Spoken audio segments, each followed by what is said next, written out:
Hello friends, ನಾವು ರೀಸೆಂಟಾಗಿ ನಾವಿದ್ದ ಬಾಡಿಗೆ ಮನೆ ಚೇಂಜ್ ಮಾಡಿದ್ವಿ. ಚೇಂಜ್ ಮಾಡೋಕ್ಕೂ ಮುಂಚೆ ಸುಮಾರು ಮನೆ ಹುಡುಕಿದ್ವಿ. ಅದರಲ್ಲಿ ಕೆಲವು ಮನೆ ಓನರ್ಸು ಮನೆ ತೋರಿಸ್ತಾರೆ, ಇನ್ನು ಕೆಲವರು ಫೋನಲ್ಲೇ ಮನೆ ಬಾಡಿಗೆ ಎಷ್ಟು ಅಂತ ಹೇಳಿ ಕಾಲ್ ಕಟ್ ಮಾಡ್ತಾರೆ. ಇನ್ನು ಕೆಲವರು ಅವ್ರ ಮನೆ ಬಾಡಿಗೆ ಎಷ್ಟು ಅಂತ ಹೇಳಕ್ಕೂ ತುಂಬಾ ಕಿರಿಕಿರಿ ಮಾಡ್ತಾರೆ. ನಾನು ಮನೆ ಹುಡುಕುವಾಗ ಒಬ್ಬ ಓನರು ತುಂಬಾ ಕಿರಿಕಿರಿಯಾಗಿ ಮಾತಾಡ್ದ. ನಾನು ಟೂಲೆಟ್ ಬೋರ್ಡ್ ನೋಡಿ ಅವ್ರಿಗೆ ಕಾಲ್ ಮಾಡಿದೆ, ಅವ್ರು ಕಾಲ್ ಪಿಕ್ ಮಾಡಲಿಲ್ಲ. ಆಮೇಲೆ ಮಿಸ್ ಕಾಲ್ ಇದ್ದಿದ್ದು ನೋಡಿ ಅವರೇ ಕಾಲ್ ಮಾಡಿ ನನ್ನ ಹತ್ರ ಮಾತಾಡಿದ್ರು. ಆಡಿಯೋ ರೆಕಾರ್ಡ್ ಇಲ್ಲಿದೆ, ಕೇಳಿ. ಹೌದಾ? ಹಲೋ, ಯಾರಿದು? ನೀವು ಯಾರು ಸರ್? ಇಲ್ಲಿ ಈ ನಂಬರ್ಗೆ ಫೋನ್ ಮಾಡಿದ್ದೀರಿ ನೀವು? ಟೂಲೆಟ್ ಬೋರ್ಡ್ ಇತ್ತು ಅನ್ಸುತ್ತೆ, ಅದಕ್ಕೆ ಮಾಡಿದ್ದೆ. ಹಾ, ಏನ್ ಹೇಳಿ. ಎಲ್ಲಿ ಸರ್? ಇದು ವಿದ್ಯಾರಣ್ಯಪುರದಲ್ಲ? ಹಲೋ ನೀವು ಟೂಲೆಟ್ ಬೋರ್ಡ್ ನೋಡಿದಲ್ಲಿ? ಸರ್, ನಾನು ಅಲ್ಲಿಂದ ನೋಡ್ಕೊಂತ ಬಂದೆ, ಕಾಲ್ ಮಾಡಿದ್ದೀನಿ ಕೆಲವರಿಗೆ, ಅದಕ್ಕೋಸ್ಕರ ಕೇಳಿದೆ. ಎಲ್ಲಿದ್ದೀವಿ, ಎಲ್ಲಿ ಮನೆ? ನಾವು ವಿದ್ಯಾರಣ್ಯಪುರದಲ್ಲಿ ನೋಡಿದೆ. ನಾನು ವಿದ್ಯಾರಣ್ಯಪುರದಲ್ಲಿ ನೋಡಿದ್ದೆ, ನರಸೀಪುರಲ್ಲಿ. ಹೌದೌದು, ಅದೇ. ಅದೇನಾ? ಎಷ್ಟು ಸರ್ ರೆಂಟ್ ಅವ ಮನೆ? ನಿಮ್ಗೆ ಯಾವ ಮನೆ ಬೇಕು? ನಮಗೆ ಡಬಲ್ ಬೆಡ್ರೂಮ್ ಬೇಕು. ಬಜೆಟ್ ಜಾಸ್ತಿ ಇದ್ರೆ ಸಿಂಗಲ್ ಬೆಡ್ರೂಮ್ ನೋಡ್ತಾ ಇದೀವಿ. ಸಿಂಗಲ್ ಬೆಡ್ರೂಮ್ ಇಲ್ಲ, ಹಾ.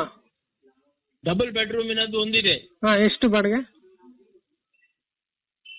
ನಿಮ್ಗೆ 2 ಬೆಡ್ರೂಮಿನದ್ದು ಬೇಕಾ ಮನೆ? ಸರ್, ಬಾಡಿಗೆ ಎಷ್ಟಿದೆ ಸರ್? ಬೇಕು. ಅಲ್ಲ, ನೀವು ಬಾಡಿಗೆ ಕೇಳುವುದಾ ಬೇಕಾ? ಬೇಕು ಸರ್. ಯಾರು? ನಿಮ್ಮ ಹೆಸರೇನು ಹೇಳಿ? ಹಲೋ, ಕಟ್ ಮಾಡಿದ್ದೀರಾ? ಹಾ ಸರ್.